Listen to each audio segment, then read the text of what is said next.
Well, we were definitely listening to podcasts at the time. And then, you know, we might have had a few glasses of wine and we might have been sitting on Candice's bathroom floor. It was a friend's,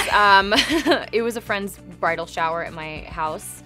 And we'd both been talking about all the podcasts that we were listening to. And obviously we were still acting, but we were just kind of feeling the audition crunch of it all, and we wanted to do something a little bit different. And with a little liquid courage, we were like, what if we did a podcast? Well, here's the thing. We felt kind of lost in life, and we felt like we weren't exactly where we thought we'd be when we were in our 30s, and we realized, hey, if we feel this way, I guarantee there are so many other people that do as well. So why don't we start a podcast? Called Directionally Challenged, because that's how we feel most of the time. And so essentially we stop and ask people for directions. So we have all sorts of guests on. We have New York Times bestselling authors, and then we have cast members from the Vampire Diaries. It's an interesting way to exercise vulnerability as well, which I'm not necessarily always good at.